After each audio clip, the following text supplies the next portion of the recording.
Good evening, everyone. How's everybody doing? I am chilling. Dr. Trisha, how are you? Pretty good. I can't complain. I didn't say your last name because honestly, I don't know how to say That one's rougher than mine. so yeah. So I'm like, so let's start by asking that. It is Zehrung. Zehrung. I would have guessed that.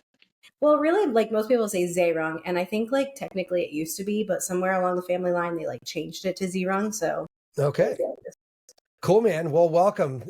I think you definitely have one of the more unique names, so I'm excited to have you and learn a little bit more about you.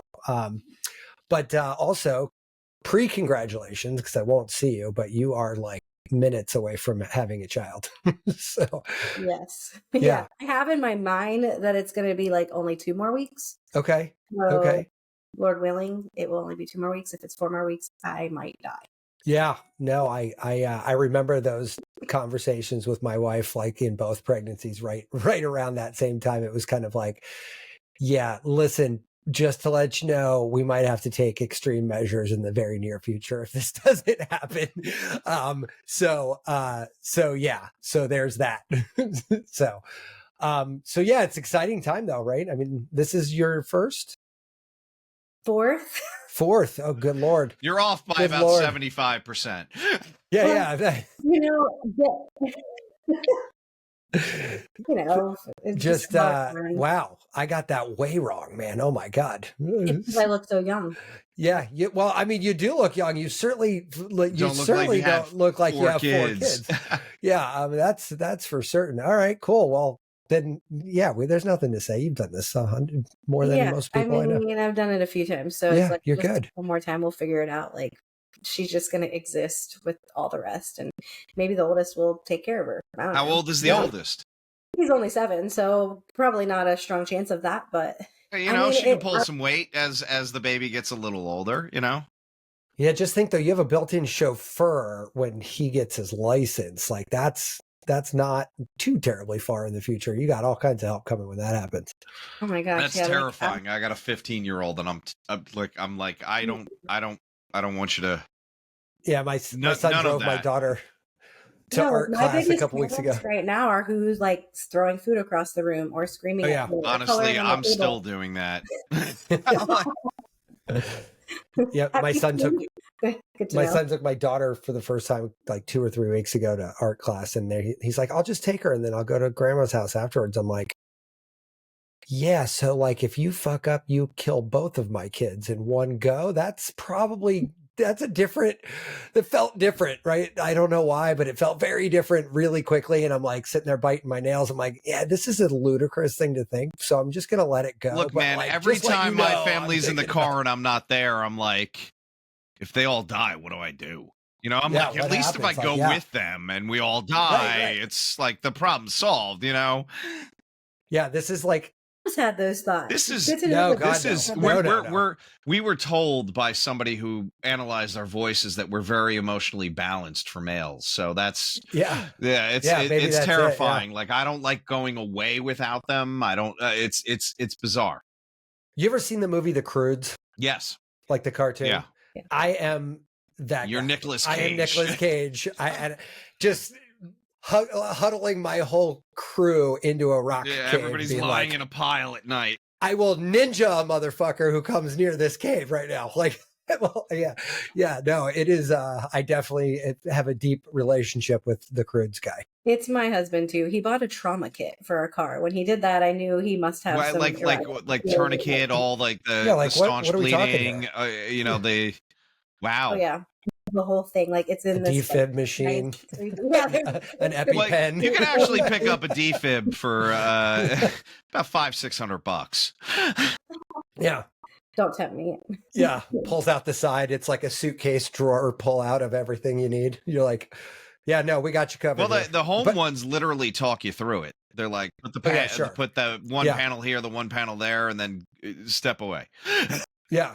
We'll take care of this. I didn't know you could buy one for at home, but like, so like I don't need advanced life support for what I do, but the AED class is so like hey, it's another $20.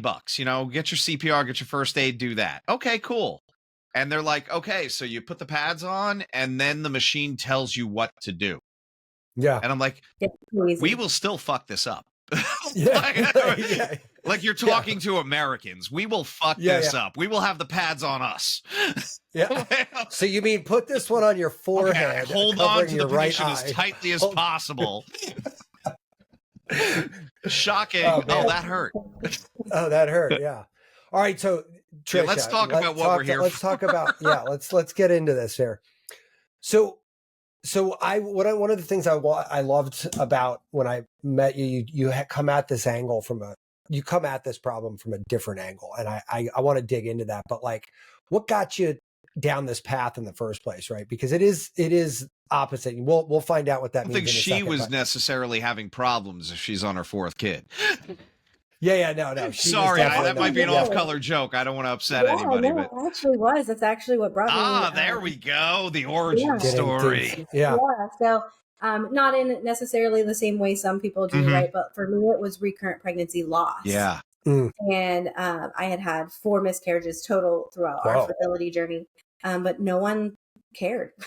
To be quite frank, like the first time it happened, I was a nurse practitioner at the time, and it wasn't on my radar at all. I didn't know anybody who had a miscarriage. It was just kind of like came out of left field. I was so naive, like, oh yeah, we got pregnant right away, like that's just it. And then we had this loss, and I was like, whoa, like not on my radar. So started talking about it and started realizing more and more people had experienced that too. And then we did go on to have our son, who's 7, and then we were met with 2 more miscarriages. And we were living in Japan at the time. That it was sounds a whole awesome thing. Too. My husband was prior military, so he was gone flying jets. He'd come back, get me pregnant, leave again, and then I'd have a miscarriage. It was a whole thing. It was like crazy. And not only did I feel so alone, but when I went to the doctor, they're like, well, you have to have another loss before we'll like do anything about it. I'm like, you literally is that the way it's done in Japan, or were you seeing U.S. military hospitals? I was seeing U.S. military doctors, and unfortunately, a lot of places in the States, it's done like that. Exactly. So you have to have a hat trick of miscarriages to get any serious attention out of this. This seems ridiculous. You know, Trisha, and it's funny because coming at it, like I'm an acupuncturist. I don't even specialize in fertility. The number of people that have this story is insane to me. I mean, what's the logic? I mean, certainly there's got to be some kind of justification for it, as ridiculous as it probably is. But what is the justification? I mean, that's a lot of failure before people start taking it seriously. Yeah, I mean, I think it ends up falling under this. It's common, but just because something is common does not mean it's normal. And they are under the impression they're not. You know, I don't want to blame the providers because honestly, they just don't know what they don't know, right? They don't get taught how your nutrition and your lifestyle and how the sperm quality and egg quality contribute to this. They don't get taught any of that. They get taught like you get pregnant. If you miscarry, it's a fluke, or it could be a blood clotting disorder. And if, you know, it's that, well, then we'll kick you to fertility and they'll do IVF. So there you go. So it's just not really like understood the new research that's coming out, all of like nutrition and lifestyle and how important it is just they don't know it. You know what's amazing? I used to work with a very old gynecologist, so much so that he would say things like, I remember when insurance started and it actually worked, and he would say things to me like, yeah, we talked about nutrition in school, but I was in the bathroom so I missed it. And he wasn't even joking. And you know, you say it's common. I remember learning that it was like 25% of all pregnancies end in miscarriage. Is that still kind of the current like figure? Yeah. I mean, the statistic really is like 1 in 4. Yeah. So, it's quite crazy, but really that's so true. I mean, I'm a nurse. I have my doctorate as a nurse practitioner, and nutrition was dismal. Wow. And I mean, look, I like the way you put it. You can't blame people for not knowing what they don't know, but you know. It's shocking. I see this in a lot. I mean, I've talked about it on the show a bunch. I'm trying to write this book on metacognition, and one of the foundations of that book is like these unexamined assumptions about something and how they get in the way of actually moving forward in anything because you're just operating on this like old operating system, right? And that makes sense to me in a world of like advertising or technology where it's sort of lower stakes, but I I guess I always had this baseline assumption that when it comes to health, in particular reproduction, which is core to us, like we literally don't exist without reproduction. There couldn't be anything more important to us as a species than this. And yet we're operating on this fucked up operating system that isn't true. And it hasn't been for a long time. And yes, we're starting to wake up from it. Yeah, we have worse outcomes than other countries too, which is also kind of crazy. But isn't that jaw-dropping that like we're allowing ourselves to operate with this bullshit structure that we know is wrong, and yet things like insurance and whatever. But it's also systemic, right? It's not the practitioner's fault per se. It's like, here's what you're being taught in the school. Here's what you're being told when you get out into practice in a hospital. Here's what the insurance companies will cover. There's so many angles there that are so wrong. And what I love about Western practitioners getting into the functional medicine space is they're backing up and they're doing the things that are lifestyle based. They're looking at optimal health versus here's what the tests say, everything's back in normal, it's all in your head. And I love that about it. And I think Dr. Trisha is kind of like this new wave of practitioner where they're able to back up and go, no, we left something behind. Yeah. And I think if you look at the functional medicine community, you're pretty much looking at a bunch of traditional practitioners who were failed themselves by the medical system. Yeah. They got failed and they had to look outside of the confines of traditional medicine and look outside of like the ages of old research and big pharma and what they were promoting, and what all the drugs that they're pushing, and look outside of that to learn how to heal themselves. And they found functional medicine.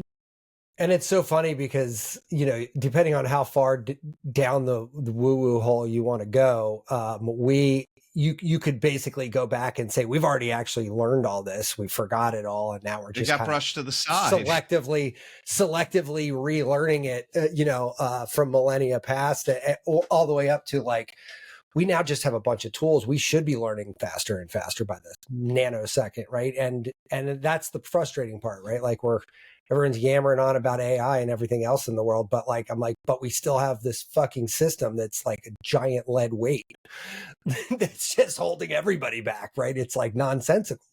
It's so funny. I have a friend who, he's got an MBA from Hopkins. And now he sells coffee. It's really good coffee. He's got a farm in Rwanda, but he became a physician in Rwanda. And I said, I got a friend that's a functional medicine practitioner. You know what he said to me?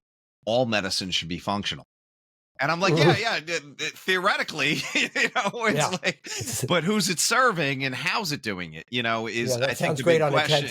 That's But if it doesn't work, we should get rid of it. But so you have all these miscarriages, Trisha. What sort of like tripped the wire for you? Like, was it like the third one you could finally talk to somebody and take, like what got you rolling? Well, for me, it was really just trying to like solve my own problems and figure it out since nobody else would. And so, of course, I went down tons of research rabbit holes of, more current research on, and I knew I've always been really nutritionally minded and nutrition focused, lifestyle focused. But there were definitely things in my life, and looking back in my husband's life, that really could have been contributing to poor egg quality and poor sperm quality. Now, never once did anybody ask to test his sperm. So now, of course, that's something I'm super passionate about because I'm like, the man's a jet pilot. He flew locked in the jets.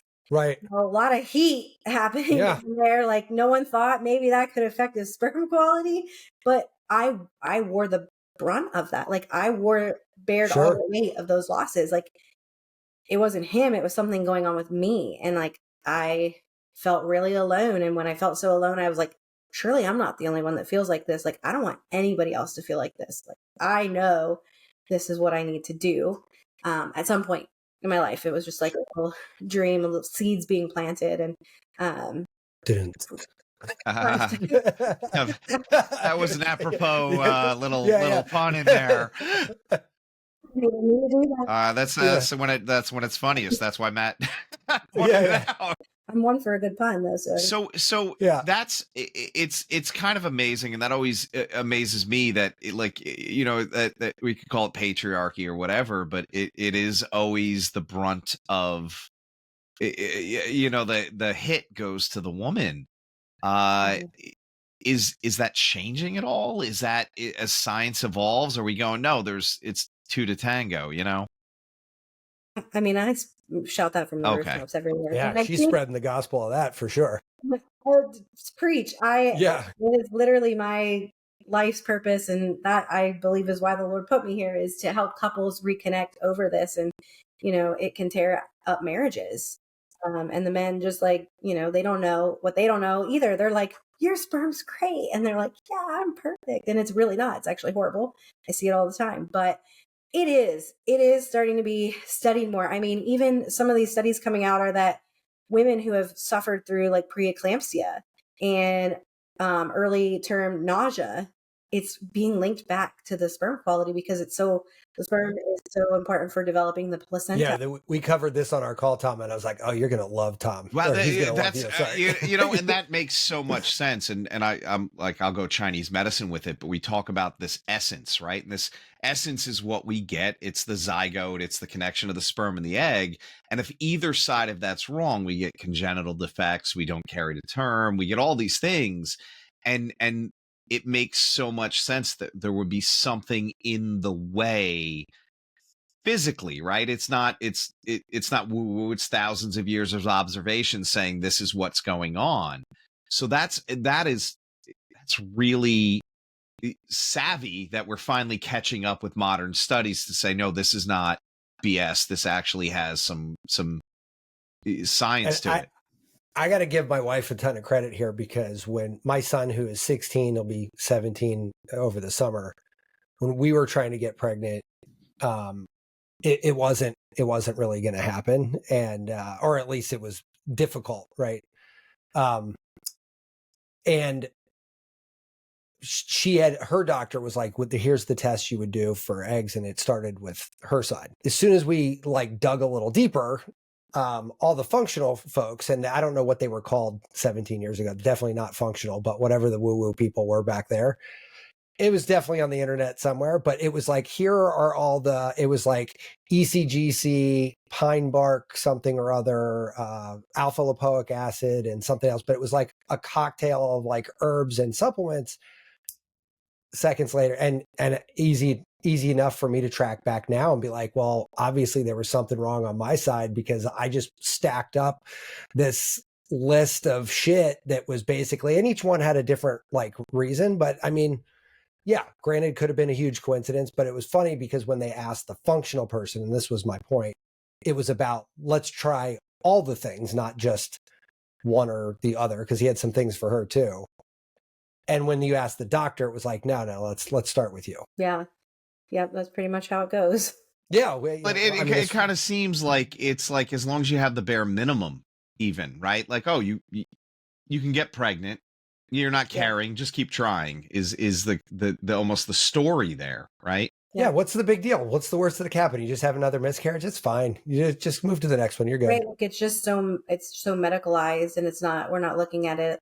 I mean, of course, in today's culture, I see, I'm not surprised. I'm not looking at it as a real baby, but that baby, having a miscarriage is traumatic. The same baby would have been a baby. So it's a baby. So let's not treat it like it's just some brush it off and try again. You didn't just lance his bit. And moreover, it wasn't a baby that you were consciously choosing to abort. It was a baby that you were intending to keep. So it's I think the emotional sort of, I mean, I don't know. I feel like it's a little blasé to gloss over that even at the medical level, because that would be tremendously unempathetic. But I almost feel like it is that unempathetic. It is oh, all right, this happens.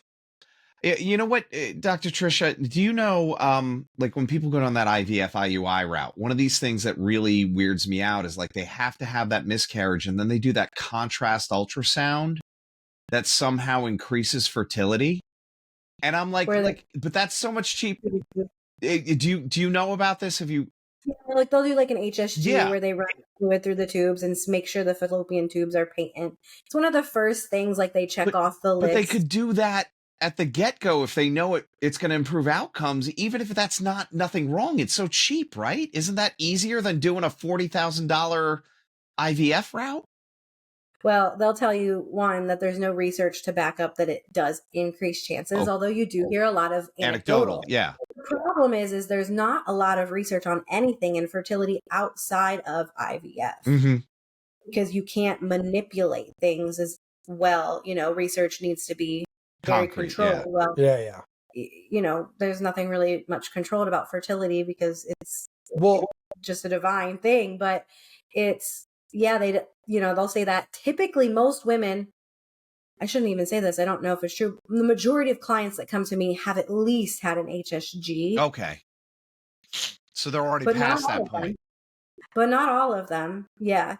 And, again, that makes sure the tubes are patent. Sometimes there's like inflammation, something kind of like blocking the tubes, it clears it out. And then that's when people conceive. Yeah. Can we take like a horizontal move here real quick? Because you touched on something. I'm just asking her shit I want to know at this point. No. No, this is. I'm like, I heard this. Is that right? Yeah. No. So Trisha, you said something that got me thinking a conversation I just had. And we're going to have the guy on the show, actually. I haven't even talked to Tom about this yet, but we were talking about supplements, and his argument was that they're all bullshit because there's not studies, right? That was the core of his argument, right? And I can't wait to talk to him because like things like what you're talking about right now, you're not only right about this, but more broadly, that's right about everything in the world right now, because you couldn't possibly have a study as per the definition of current study on every micro topic that you need to have a study on in order to try things out, right? And so in your world, like, how do you envision like really advancing that field or advancing that knowledge? There's likely never going to be studies in a traditional study, framework on all the topics you could be interested in. And back to the systemic stuff, there's not any money for a drug company to make that. I mean, yes, there's many reasons why that's impractical, but let's just assume that that's never going to happen, in which in my view it won't. Like, how do we move forward through that, though, or in particular in your field? Yeah, well, when I think about it from like a research perspective, like, no, there's probably not going to be like RCTs and like these high level Cochrane reviews on supplements anytime ever soon. But, we can do a lot of case studies and, Oh, I'm sorry. No, I wasn't talking about, I mean, yes, with him, I was talking about supplements, but in general, like with you said like that, the washing of the fallopian tubes. I don't know what that procedure was called, but you're like, there's no studies. You said they would say the reason they wouldn't do it first is because there was a lack of a study. And it probably wouldn't be covered by insurance is the other thing. Well, but they would only not cover it for insurance because there was no study. Like that's what they would but they eventually do, but there's a certain weird order they have to do it in. HSG is typically, I think, one, not always, but it is one earlier on. That does typically, I think, get covered by insurance, just because it is one of the standards of making sure, especially if you're doing IUI. So that one's like more traditionally focused. It's one of the good things that they typically do before they put someone through IUI or IVF. But a lot of times it comes back normal. It doesn't result in a pregnancy because nothing was there. Not that simple. Okay. Right. Yeah. So I guess is the ultimate, I mean, look, when these things become nuanced like this and you have like competing input variables, right, that would affect the outcome here, like, do you just sort of resolve to the fact that this is an out-of-pocket art form that you're dealing in? Like, is that kind of just where we're at right now, or can we get it more covered by insurance, which I think more like help. The blood work's covered, the steps maybe not.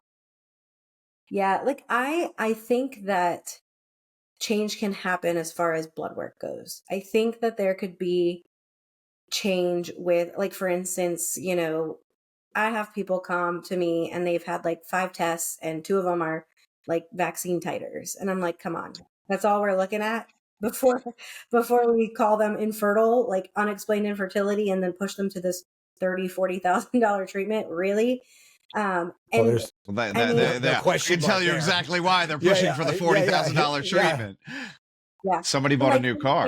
Like vitamin D. There's research that vitamin D affects fertility.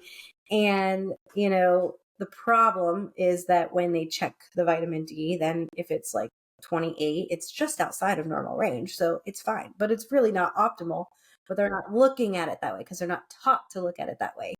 So even if they were checking some of these labs, would it make a difference? But you just touched on another thing, right? Actually, like that conversation about vitamin D I had with two different people, had the almost exact same conversation, both of which said there's no proof, there's no study that links vitamin D with longevity or greater health outcomes. And I said, that is the most ignorant thing ever. Of course, it was tied to like 1,500 biological processes, right? Like you're not going to have 1,500 fucking studies on how vitamin D affects. I mean, that would cost $1 trillion. But even if you know that it's a vital component, right? You know, and it's funny. I think but you can't back into an insurance justification. No, but like point, also right? Vitamin D, if you want to go to we could go to a supplement store now. We're not talking about the top shelf item right there, right? That is not one that is faked a lot. That is not one that is like, I mean, dude, you probably have 15 fucking bottles knowing you all over the house, and it's probably less than $100.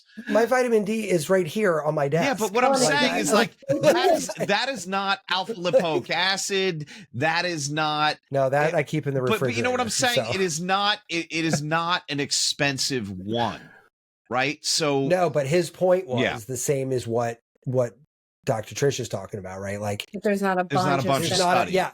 Like if there was a study linking vitamin D to increase pregnancy outcomes, then that vitamin D could be integrated. You know what I mean? Like it would broaden the what's covered like spectrum of that equation, but they're leaning on any reason not to. And the lack of study, I think this theme comes back on itself a lot. Like I think the term study needs to dramatically change given where we're at. Like you don't need a study to say, hey, these girls who are higher up in vitamin D have better outcome. Like I don't need a study for that. You could just look at your own client base. Maybe your client base, that's not true. And then you discount it as a thing. It's not right. But that might be, I don't know. Well, it's still a study for it. You would have like almost a cohort study with a big enough population. Yeah. But it's almost like we're not even allowed to use common sense. Like, right. Like, okay, well, nutrition doesn't matter. Like, you know, we act like nutrition doesn't matter for fertility. Okay, well, it's literally where we get our nutrients. If we stop eating, that's generally a bad thing. To function. Not a lot of pregnant people. Not a lot of pregnant people are fasting for months on end. Yeah. Right. Yeah, it tends to be frowned upon. Yeah. We don't. But yeah, you're right. Common sense doesn't play an equation because we've been sort of like taught about this hyper scientific approach, which I think has some benefits, but when you bump up against this wall of like, oh, well, I'm just going to lean on this shitty argument that there's not a study for it. Like that justifies pretty much everything, right? Except for the narrow spectrum of the world that's been through the FDA process, right? Like that's this much, right? It's so what's your sort of like approach then with this? How do people get started? If resources and knowledge are scant, like how do you sort of curate this experience with your Well, there clients? definitely are some studies, right? They're just not like those robust double-blind, placebo-controlled, large sample size. So, and you know, there are a lot of supplements that have been studied in fertility, like myoinositol is well studied for PCOS, and so is berberine, and berberine's been shown to be even like more effective than like metformin in some of these studies. How crazy is it that like we have a handful of supplements that are tied to longevity that also have this laundry list of other functions, right? Oh, look, this lowers A1C, this does that. And like, well, why aren't we getting more of that in our diets? Why is that? What part of us as humans lost that? That's always maybe more on the medical anthropology side, but that always interests me. Well, I mean, they make money off of us being sick. I mean, that's very well. I mean, that's the low hanging fruit right there. We don't have to overanalyze. Maybe berberine's the belle of the ball these days. Look, man, I tried everybody metformin. We read the Sinclair book, and I'm like, put me on the metformin, and a week later, I'm like, hey, this low dose, should I be getting heartburn? They're like, yeah, it's not for you. Berberine, no problem. Yeah, that was one of the big things, is like the comparison was they work very evenly, but people tolerate berberine a lot so better. much more. Yeah. I did it for a month just to see what would happen, and I didn't lose an ounce. So well, it's I not wasn't even really trying. Were you tracking your A1C, and you would have to do that over like 3 months? Yeah, yeah. I did not track. I have a pretty low A1C. I'm sure yours anyway. Is fine. Your heart rate's 40. You like, yeah. I'm jealous of some of your numbers, man. Yeah, no, I'm not. My A1C, I think it was like 4.9 or 5. I don't know. It was low enough where I was like, I don't know, I had somebody go, you're pre-diabetic, and then I had another nurse practitioner go, we're all fucking pre-diabetic. Don't worry about it. Yeah, we're all pre-diabetic. Like, yeah, I don't like that though. Yeah. Well, that goes back to the labs and the semen analysis as well, is like, yeah, all of our health sucks. So the normal range shifts because it's based off the general population. Sure. And so I guess like what was considered pretty much infertile 20 some years ago is now like in that normal range because no one's healthy. Yeah, I think there needs to be a recalibration of that yardstick too, but it sucks because it's not the way we work efficiently as a society. I think that's so hard to do because like it's impossible. If you're and plus if you're looking at the studies, we end up with a bunch of white college educated males because those are the ones on the college campuses where they're doing the basic research, and like you have all these outliers, right? Even BMI is supposed to be off of Scottish males. And it's like, well, then why are we using that yardstick for women and women who may not be white males, let alone Scottish, Right. What about the little Korean lady down the street? Like, I'm pretty sure she doesn't fall into that same equation. There's so many body types and there's so many individual things.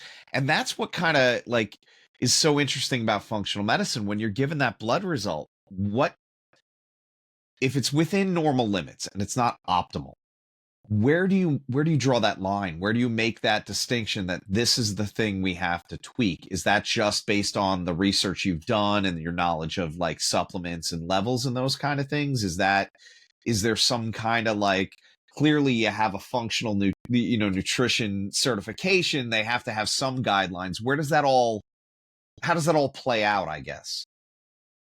Yeah, I mean, I think again from like studies that aren't considered mainstream qualified or traditional mainstream, but from lots and lots of reviews and case reviews and other like maybe not as robust studies, but they've found this is where people like tend to do best, and so those recommendations are then made in like the functional medicine world, and there's differences of opinion just the same as traditional medicine for some things, but I think that everything has just the way that it's shifted, using maybe some of those older guidelines. Like before things were like, so, I mean, what is like, things are like from 20 to 100. Well, surely like there's a big difference between being, vitamin D, for easy example, like between having a vitamin D level of 20 than there is 100. So.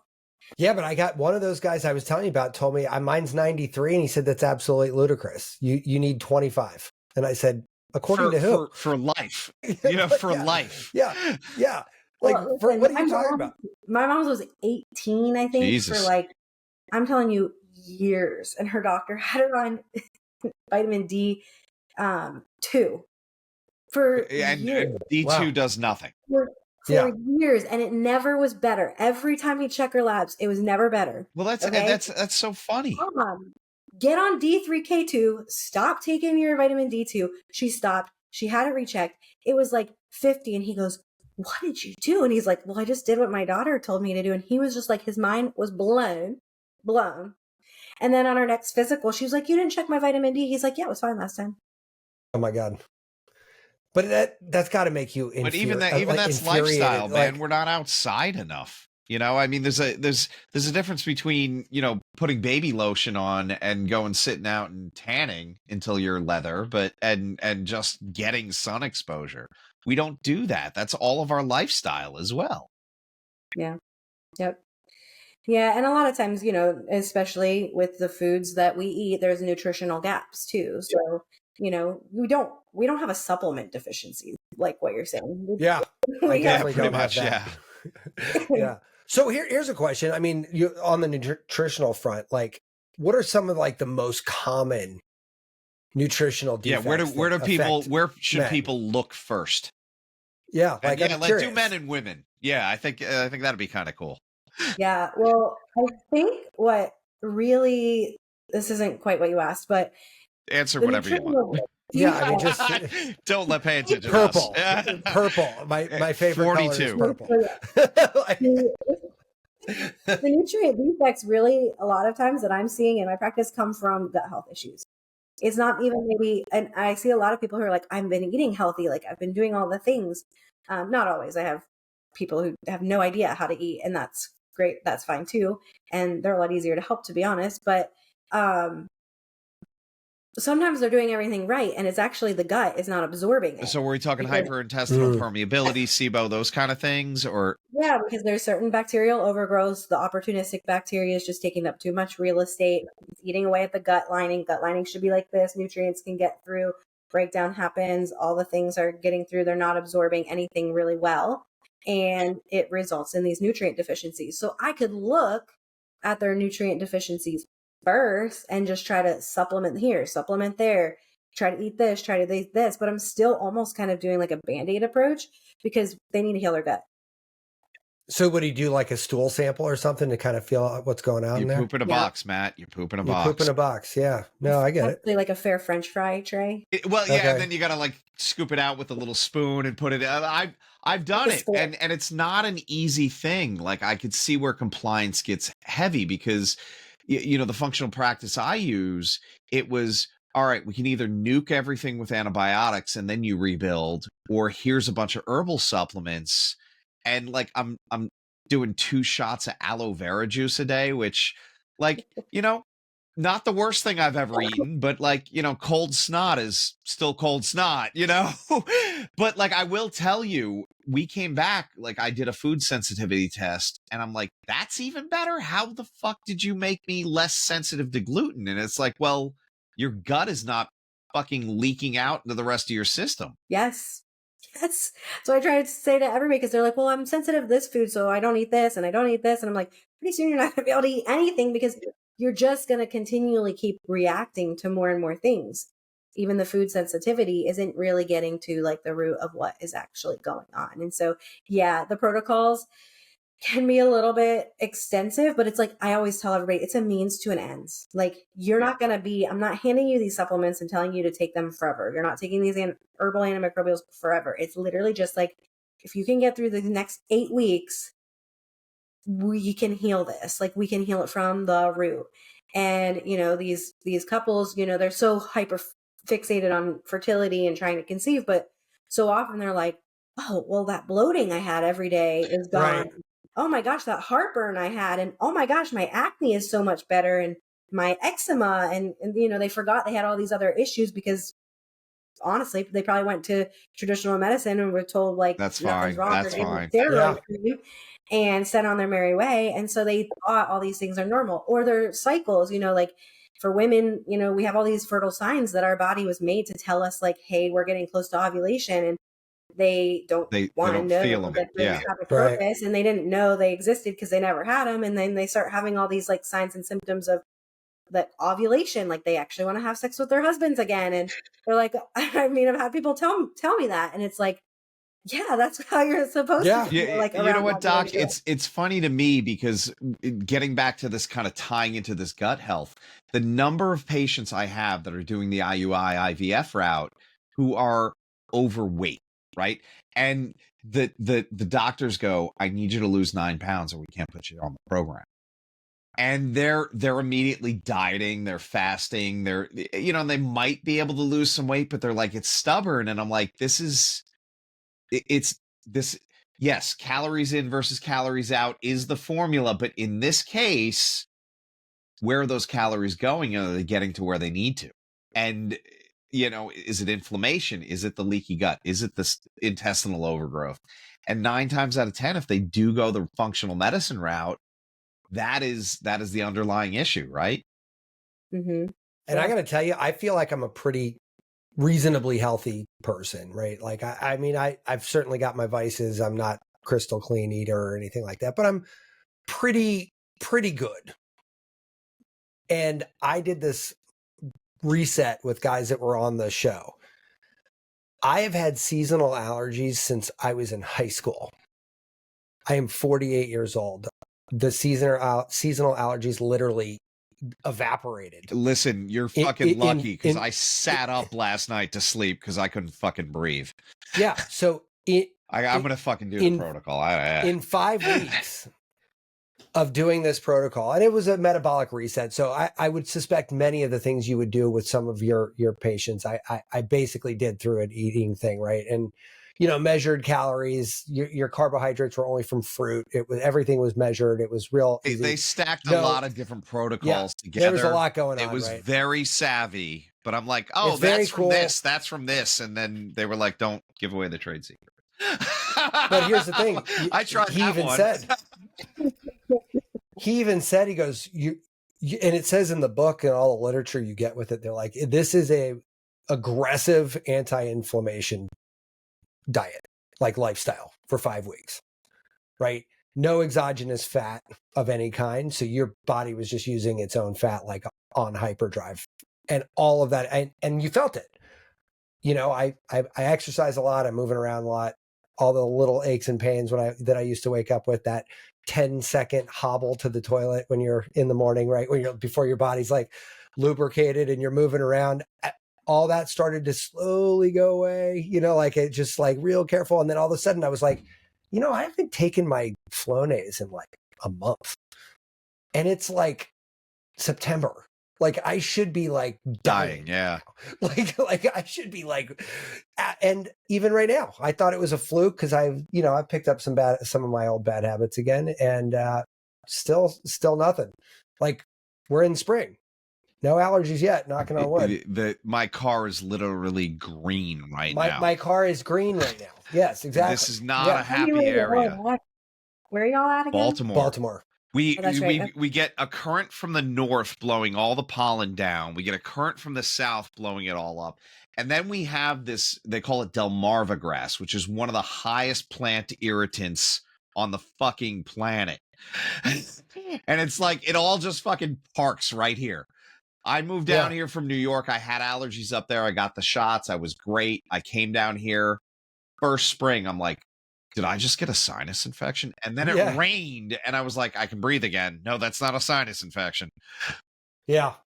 I don't remember having pollen in Pennsylvania. Like in South Carolina, it's like your everything's green. We must have blown it all up to you. Yeah, you've blown it all our way. Absolutely. I think we passed it now. No climate change. It's just random. But Doc, where I was going with that was I being a healthy person had no idea that I had a gut problem. Like I didn't feel overweight. I didn't because you were getting by and you had no. Well, it wasn't just that though. Like that hobble to take a piss was because I exercised. I ran yesterday. Or I'm over 40 now. Yeah, the allergies were because it's fucking fall and I should have allergies. You know what I mean? Like there was a valid reason for all of it. And yet here we are. Yeah. Yeah. And that's one of the things I have to explain to my clients who come and they're like, we're struggling to conceive. We're so healthy. We do everything right. And it's like, this didn't just happen like in the past couple of years. Like you inherited your mom's microbiome. How's her health? Childhood, you probably ate Pop-Tarts every day. Sure. You took antibiotics. You did all this. Yeah. Yeah. I ate a Pop-Tart while eating it. Right? What stressful events did you experience as a child? Did you experience trauma? You don't know. So it's like, and it's really hard. I mean, obviously nutrition is the basis of everything and lifestyle as well. And that's how we maintain all the shifts that we make. But it's really hard unless you're really, really specifically targeting exact foods that target specific overgrowths to eradicate these overgrowths with food. It's not impossible. It's going to take a lot longer, and it's really, really hard. You need something with a little bit of toxicity to kill things. So if we can figure out what's going on and then address it with herbal antimicrobials and then heal the gut lining even using food for the long term, get our probiotics removed. Like you can maintain everything with all of the foundations of health that you've already implemented. But sometimes it's not going to shift enough until we really truly target it. You know what's crazy about this conversation? We're specifically talking about fertility, but that's literally like 90% of the conditions out there, right? If you're hit by a bus, different story. But everything else, getting inflammation down, getting your nutrition right, making sure your gut's working. And I love this, Matt, and I'm going to geek out on Chinese medicine again.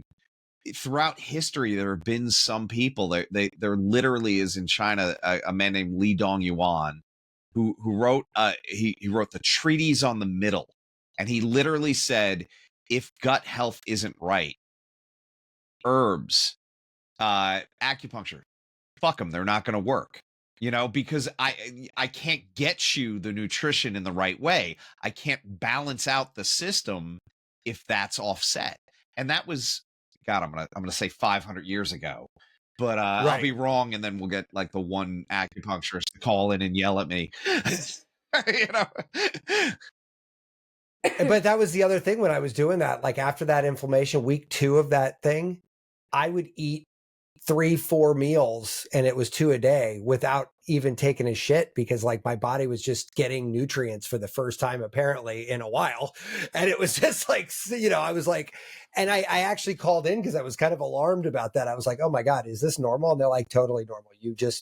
Your body's like, oh, look, this is what nutrients look like. We're going to just suck all those things in right now. We don't need to give you anything back. All right. It was like 800 years ago. Okay, so sorry, right. I had to Google it. I'm like, somebody's going to be mad at me. So Trisha, outside of nutrition, like, is there sort of like other things that pop on your radar a lot? I'm kind of curious. Well, definitely. I mean, nutrition is one of the biggest needle movers that we're going to see, but of course, lifestyle as well, like exposure to all that endocrine receptors and you know, estrogens from plastics, the food we eat, the environment, the air we breathe. But how do you fix that if somebody is those are existing in an environment? Well, yeah, I mean, I always try to emphasize that it's like you can live a low toxin life. You can't live a toxin free life, because otherwise you'll just like lose your doggone mind, and then your cortisol will be jacked up, and then that's a whole other problem. So we just talk about like, what are you putting on your body every day? Okay. What are you putting on your body every day? Your deodorant, your, you know, your brushing, shampoo, your makeup, your shampoo, your body wash, those things. We start there. Like, make those small little shifts to some cleaner options. We're just lowering the threshold some. For men, big topic, of course, is like, are you smoking? Do you smoke? Do you chew? Do you know?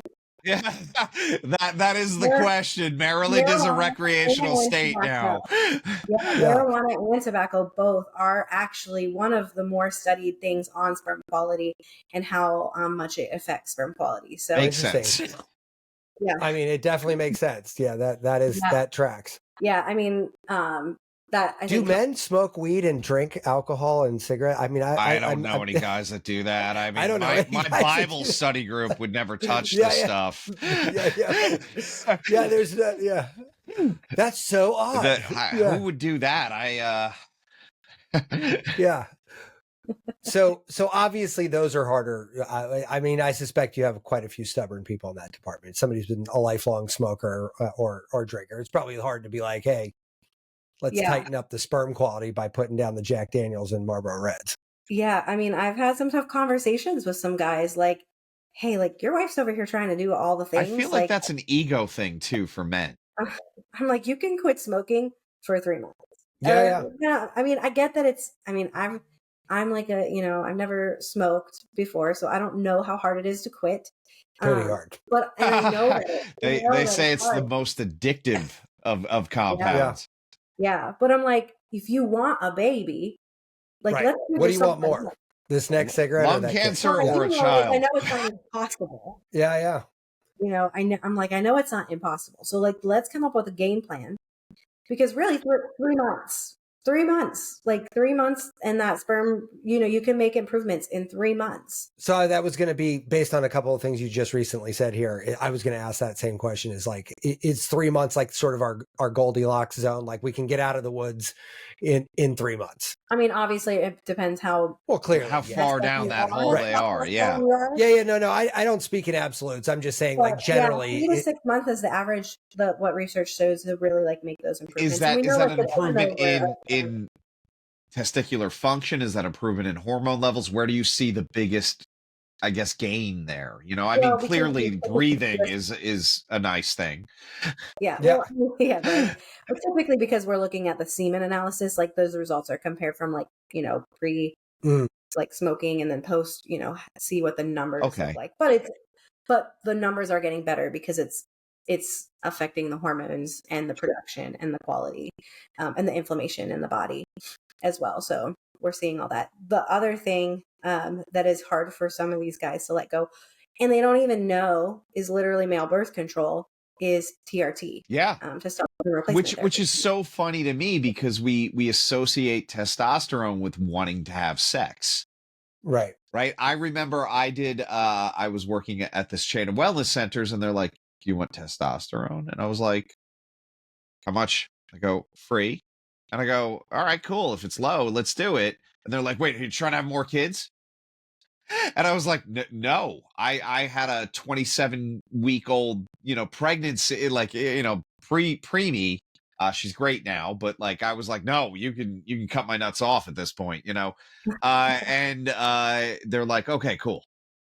But why you can't do that? As your testosterone goes up, your sperm quality goes down, or your sperm. It cuts the connection, so your body isn't gonna produce it naturally, and it wrecks. Like, I mean, we'll see counts go to 0. Whoa. Wow. That's crazy. Which is so funny, because there's dudes, Matt and I, our age, there is this, I don't want to call them a med spa, but they're exploding. If you look at their Instagram account, you got dudes our age, giant pipes in their arms. I'm like, no, they're well over the limit. And then all the women have fillers and duck lips and, eyebrows up here. And it's like, they found their target audience. It's at Gold's Gym, but none of them are knocking anybody up, and it's so funny to me, where like that link, where it's like, here's something I'm taking for that competitive edge. Here's that link that's giving me that drive, and it's the wrong direction. And I always think of testosterone as the old guys. Some of these guys aren't even, it's young guys who are dealing with inflammation. And guess what? They actually do feel like crap because their testosterone is actually low. Yeah. So I've seen it where, it's not just like an aesthetic thing either. They're like actually struggling. And then they're like, you need more testosterone. Here are your injections. But no mention of the fact that it kills your fertility. When they're of fertile age, like, come on, tell them. You're doing it in the late 20s, early 30s, especially. Yeah. And also, like, it gets me because, like, if you went to like med school, or like, I went in for nurse practitioner school, like, I wanted to like be a little investigator. Like, I wanted to figure out, like, well, why is your testosterone, like, why are you struggling with that? But like, it's like, we don't want to figure out why. We just want to like slap this thing on them and kick them out the door.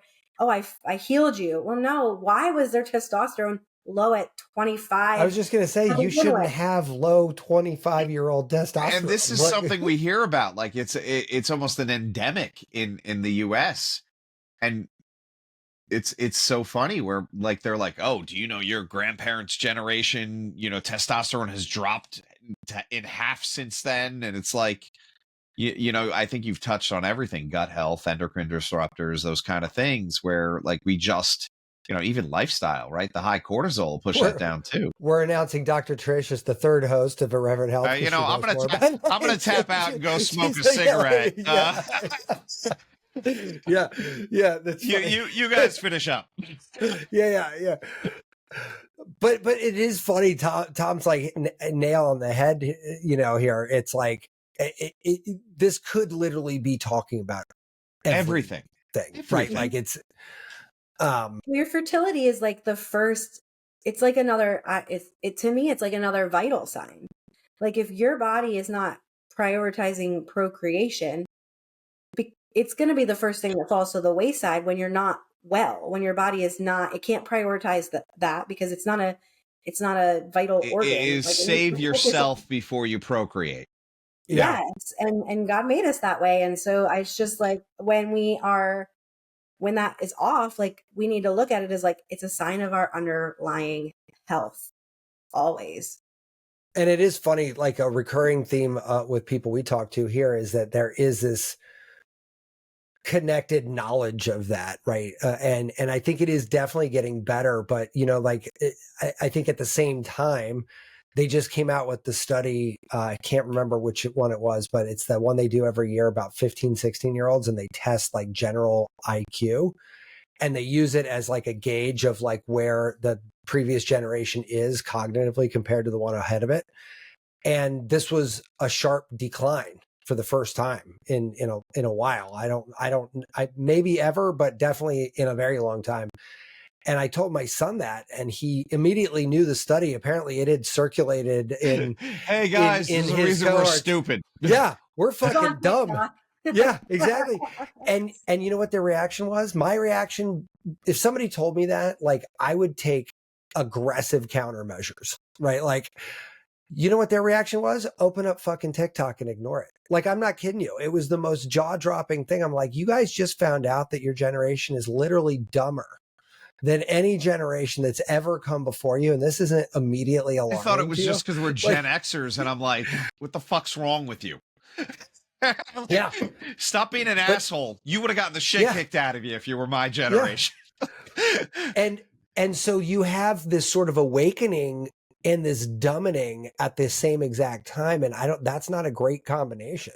Like, it's like, great, we're getting better, but we're too dumb to know what that means.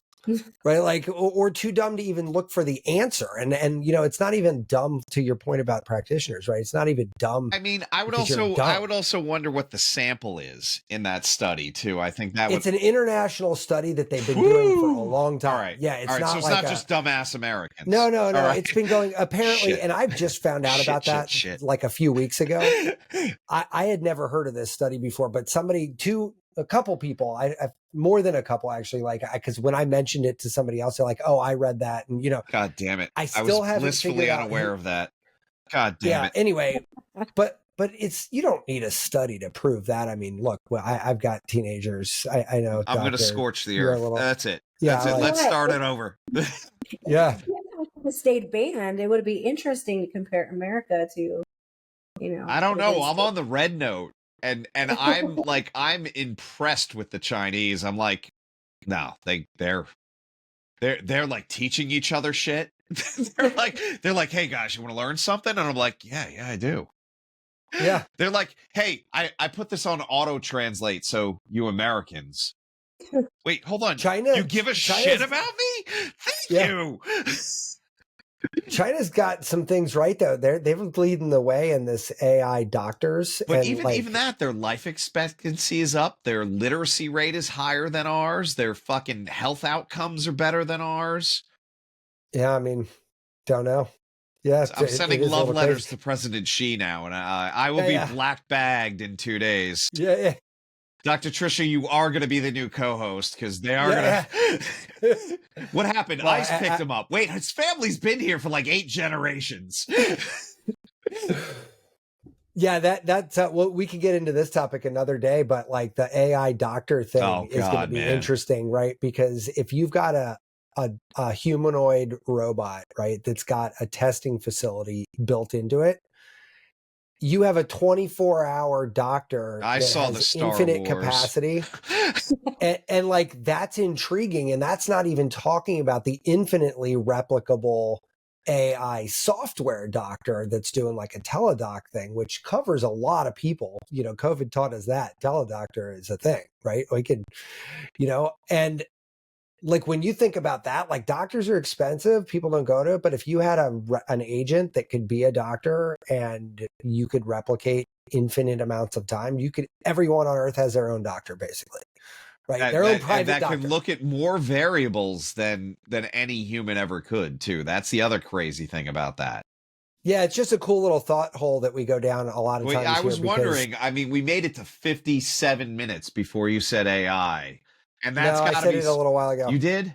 I'm sorry. Yeah, I was like I slipped it in there. maybe Dr. Trisha should be the co-host. I was actually going to say that I saw a post the other day that said, like, you better get your health in check because your current medical doctor is getting through med school with ChatGPT. So yeah, 100%. Look, man, I'd rather have them lean into that and get it right.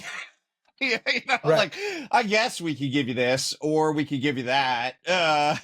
You ask chat. But this is why AI doctors make all the sense in the world, right? Because like, I think my doctor needs to know how to like prevent my death, right? Keep me aiming in a pro-life direction. But like, if I get some obscure ailment, like it's irrational to think that one human being would have any kind of knowledge about everything ever, right? And when I have a problem, I want my doctor to have an encyclopedic knowledge of whatever the fuck my problem is. I don't want some guesswork. You want beyond specialist. You want the guy that's done it. You know, like this is it. He's the only person. If there's somebody who has written a book on this topic, I want that person as my, you know what I mean? I want the guy that the disease is named after.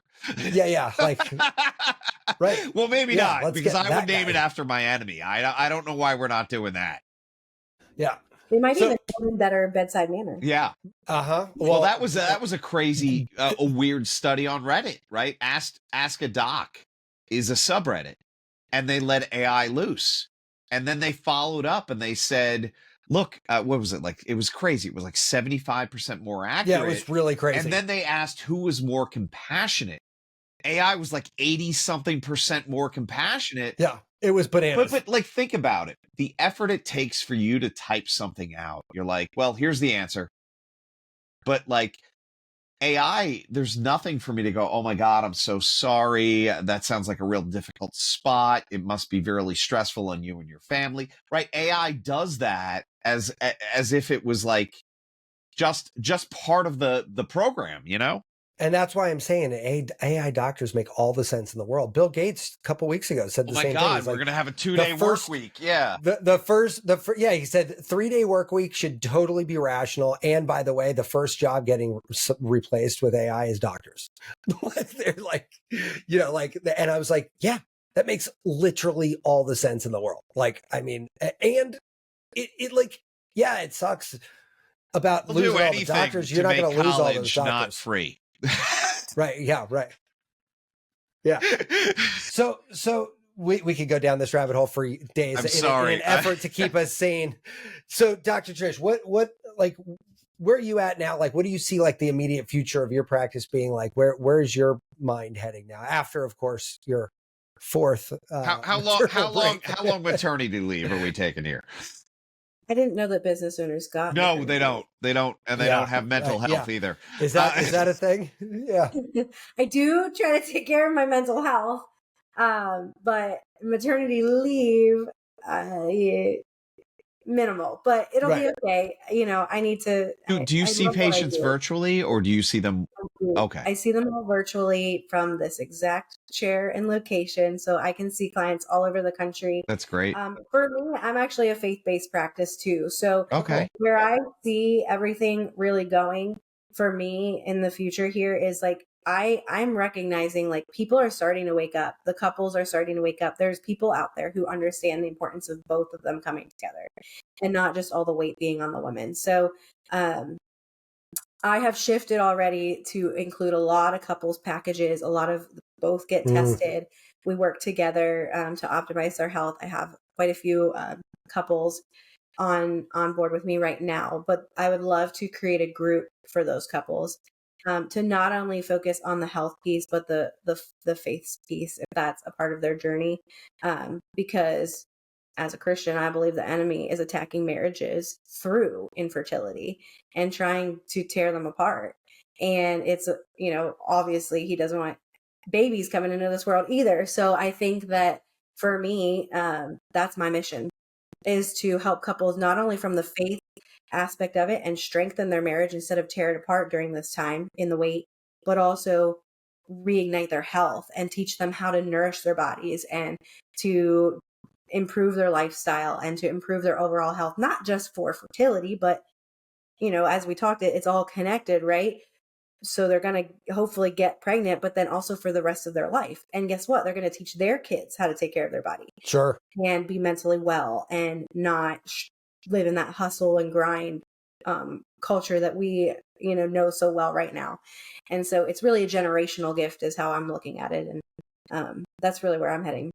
So I got to say, and this might be slightly off topic, but I feel refreshed by your perspective here because cards on the table, K through 12 Catholic school kid, cured me of religion quite succinctly, right? I am not what you would call a religious guy. I'm a very spiritual guy. I know that's a little bit of a cop out, but like I feel very connected in a universal sense, not so much in a specific sense, right?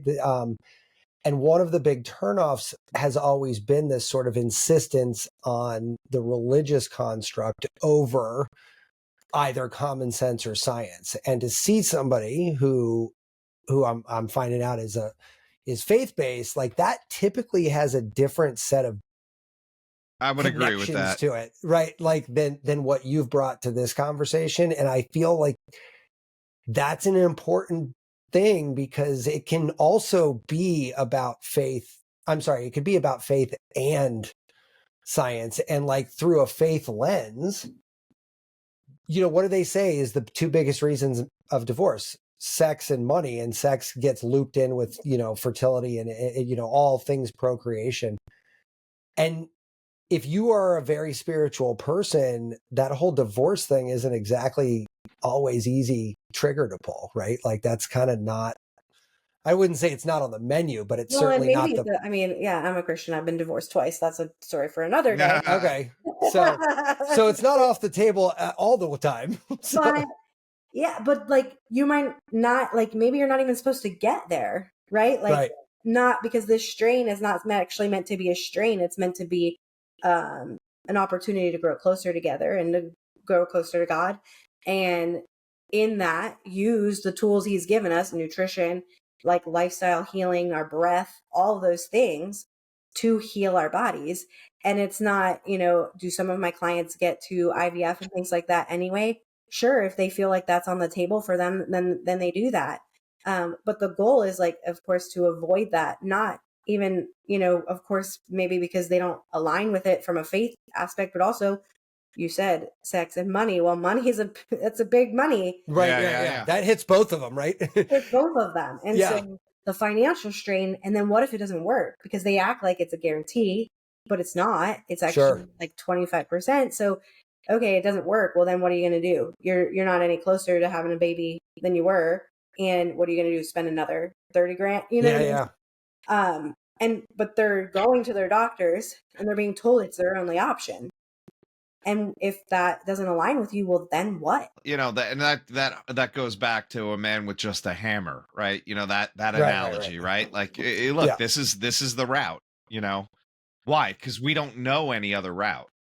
Yeah. So anyway, I wanted to kind of just tip my hat to that. I thought it's an interesting perspective and one that when we talk to people who are, more faith driven, that's not generally how this conversation plays out, if that makes sense. You know what I'm saying? And look, I can respectfully disagree with anybody and have a really, intelligent conversation with.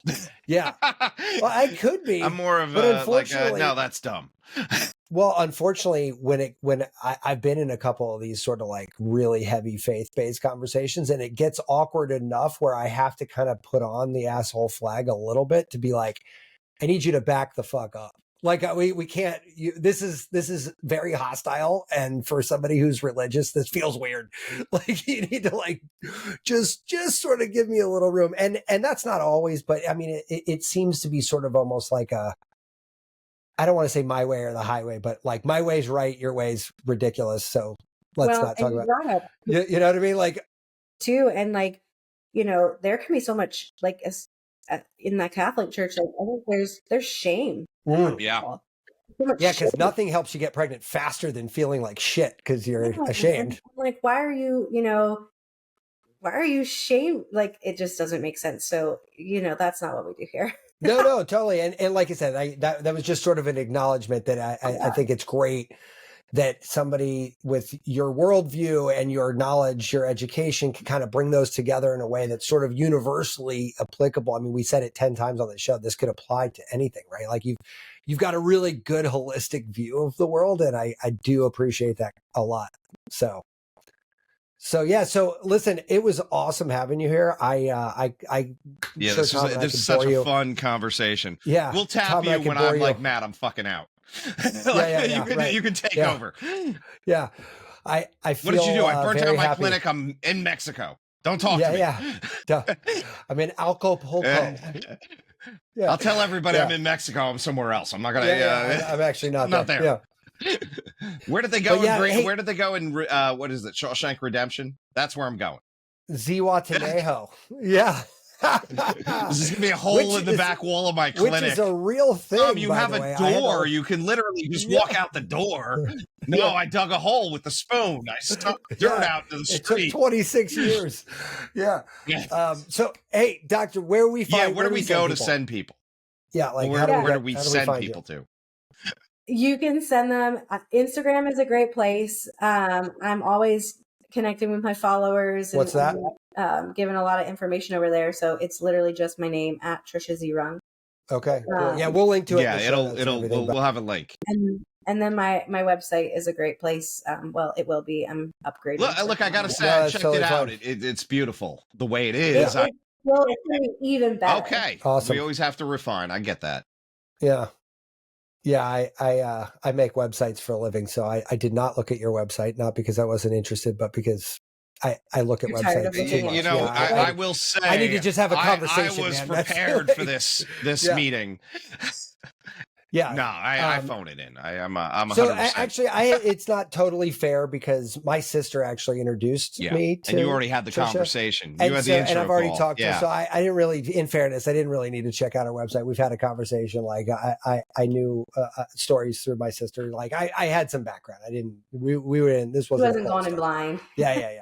Although that happens quite a bit around here. But you know what? I think it's better. I feel like I don't want to like be lazy, but like there is a more genuine conversation, right? These long form things, I think, are why people find podcasts popular, right? It's not a sound bite. You're not on the local news and they're like, you got 15 seconds, get it out. And if you're like, wait, hold on. You want me to break down functional medicine in like a 30-second, morning show? Well, there's something really organic about getting to know somebody in real time. And I think that's what Matt and I both love about it. Like you have a deep, meaningful conversation and you never know where that's going to go.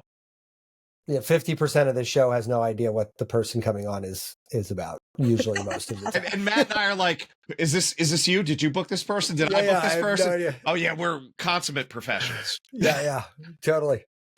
Well, Dr. Trisha, I am super psyched. Thank you so much for coming. Best of luck in your pregnancy. Although you are an old pro at this point, it seems. Well, you're technically fully baked according to Western medicine, right? You're good to go any day now. We have to book my C-section. Yeah. Wow. I had an OB once say it's because we have bigger heads now, and I went, "Are we bulldogs? Were we bred? How did that happen?" That is hilarious. All right, guys, listen, have a great weekend. Thank you so much. Trisha, don't go anywhere. Yeah, hang out. Yeah, hang out. Okay. Thanks, guys. Bye.